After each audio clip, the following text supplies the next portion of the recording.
Assalamualaikum warahmatullahi wabarakatuh.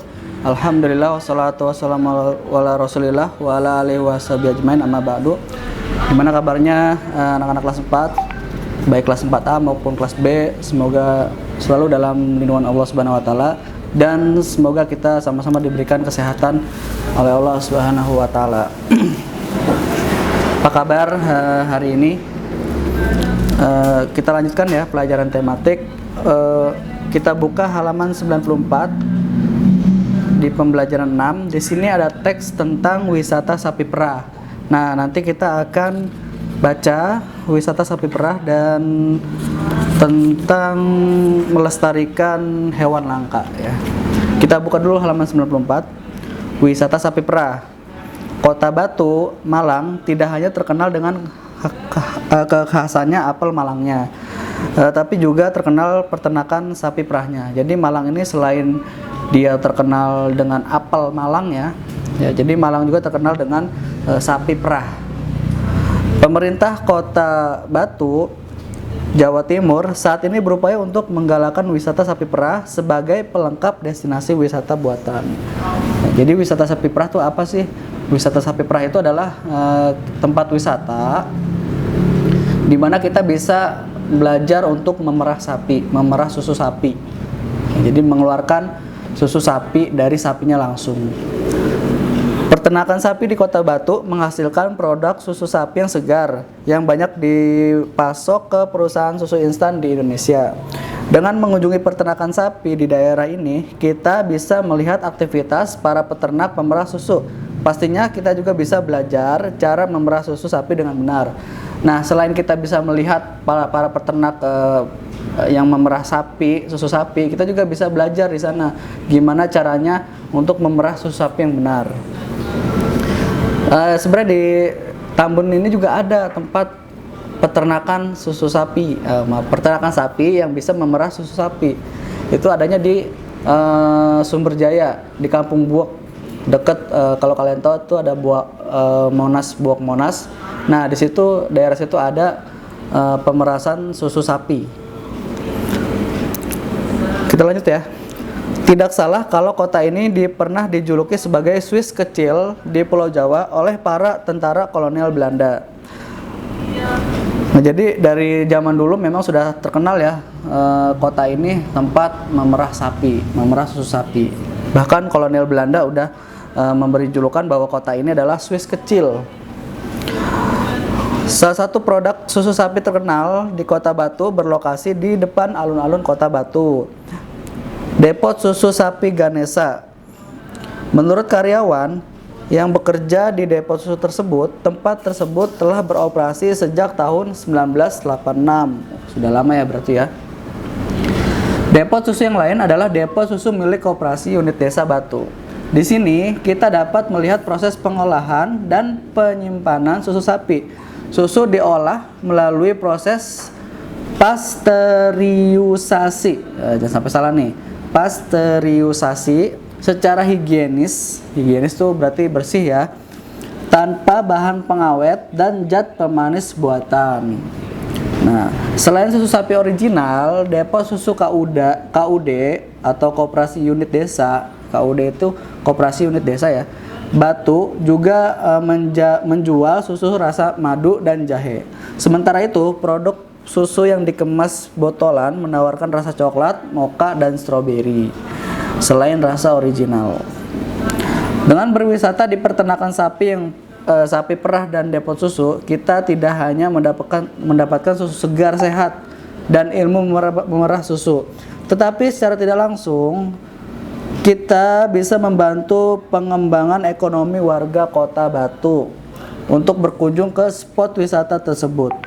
Kita bisa memanfaatkan jasa rental mobil yang dapat dihubungi untuk mengunjungi paket wisata Kota Malang dan sekitarnya. Jadi selain kita bisa belajar, kita bisa dapat susu perah, kita juga bisa membantu perekonomian warga yang ada di sana. Ya, jadi kalau misalnya di tempat wisata tuh secara tidak langsung kalau kita ke tempat wisata ke daerah mana, ke Bogor, misalnya ke Malang atau ke Bandung, secara tidak langsung juga kita ikut membantu perekonomian warga yang ada di sekitar tempat wisata itu. Misalnya kita dengan menyewa mobil di sana, atau kita membeli barang dagangan yang ada di sana. Nah, itu secara tidak langsung kita menghidupkan ekonomi warga sekitar tempat wisata tersebut. Baik, kalian isi ya. Ini ada soal halaman 95, kalian isi, ada 5 soal berkaitan dengan teks tadi, teks yang sudah Bapak bacakan, kalian isi. Jadi tugas yang pertama, kalian isi halaman 95, soal nomor 1 sampai nomor 5. Oke, kita lanjut. Halaman 98. Di sini ada melestarikan hewan langka. Upaya melestarikan hewan langka bertujuan agar hewan tersebut tidak mengalami kepunahan. Jadi hewan langka itu adalah hewan yang sudah hampir punah, yang jumlahnya itu sudah terbatas ya, jadi nggak banyak lagi. Hewannya itu tinggal beberapa, bisa dihitung lah. Makanya ini disebut hewan langka. Dan hewan langka itu tidak boleh kita eksploitasi ya, nggak boleh kita makan, nggak boleh kita buru, dilindungi oleh pemerintah atau oleh undang-undang. Nggak boleh kita bunuh misalnya, karena itu adalah hewan langka. Kelestarian hewan sangat bermanfaat bagi kehidupan manusia, baik secara langsung maupun tidak langsung. Sebagai warga negara yang baik, kita berkewajiban dan bertanggung jawab untuk melindungi dan melestarikan hewan-hewan langka tersebut. Nah, jadi kewajiban kita nih sebagai warga negara, kita punya tanggung jawab untuk melindungi hewan langka tersebut. Nggak boleh kita buru, misalnya nggak boleh kita konsumsi, nggak boleh kita manfaatkan ya, karena hewan tersebut sudah langka. Ada beberapa upaya yang dapat dilakukan dengan melindungi hewan langka, antara lain sebagai berikut. Yang pertama, melakukan kegiatan penangkaran hewan langka. Yang kedua, menentukan tempat-tempat tertentu sebagai tempat perlindungan hewan langka seperti Suaka Marga Satwa, Cagar Alam, Taman Nasional, dan kebun binatang. Nah, penangkaran ya, yang pertama itu bisa dengan cara penangkaran. Penangkaran itu adalah perawatan ya, bisa pengembangbiakan juga di sana, perawatan, diawasi terus ya kesehatannya, perkembangbiakannya, bahkan gimana caranya populasi hewan tersebut, jumlah hewan tersebut bisa bertahan, mungkin bisa bertambah. Nah, itu penangkaran. Atau yang kedua dengan cara ditetapkan ya tempat tersebut misalnya jadi cagar alam, taman nasional. Nah, jadi nggak boleh misalnya di taman nasional itu misalnya ada hewan yang dilindungi, nggak boleh diburu gitu. Dengan melindungi hewan langka akan diperoleh manfaat antara lain sebagai berikut.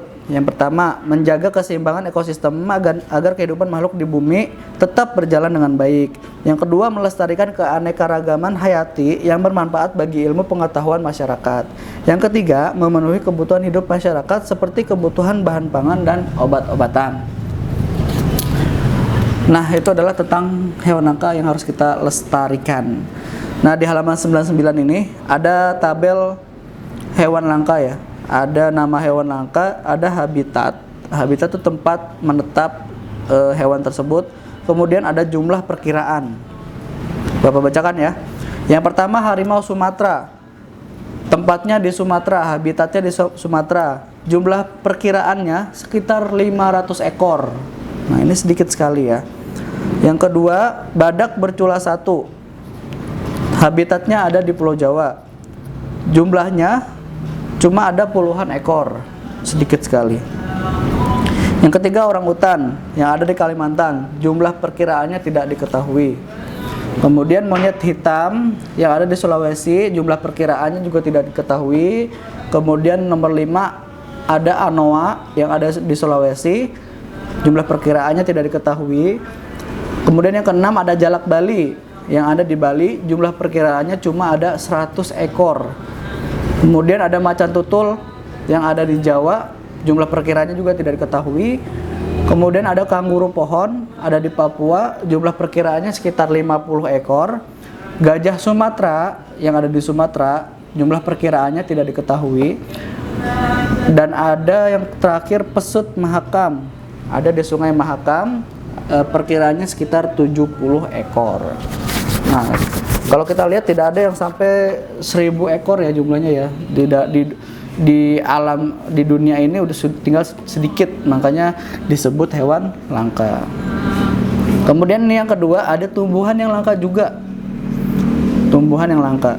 Yang pertama Rafflesia arnoldi yang ada di Bengkulu. Yang kedua bunga bangkai raksasa di Sumatera. Yang ketiga kantong semar yang ada di Sumatera di Kalimantan. Yang keempat damar ada di Maluku, Sulawesi, Papua. Yang kelima cendana Nusa Tenggara Timur. Yang keenam bulian Sumatera, Kalimantan, Maluku.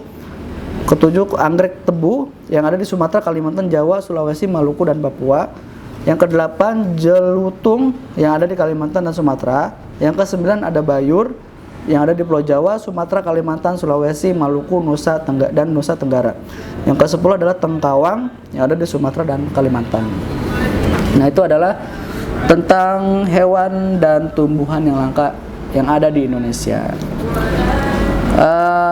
Tugas yang kedua, kalian isi halaman 99 ya. Ada soal halaman 99 nomor 1 sampai dengan nomor 6. Kalian isi. Ya, jadi ada 2 tugas yang Bapak berikan, halaman 95 dan halaman 99. Terima kasih, itu saja yang dapat Bapak sampaikan. Mudah-mudahan bermanfaat untuk kalian semua. Jangan lupa untuk tetap menjaga kesehatan dengan menjaga jarak, memakai masker, dan mencuci tangan. Semoga Allah mudahkan. Kita tutup dengan doa kafaratul majlis. Subhanakallahumma bihamdika asyhadu an la ilaha illa anta astaghfiruka wa atubu ilaik. Assalamualaikum warahmatullahi wabarakatuh.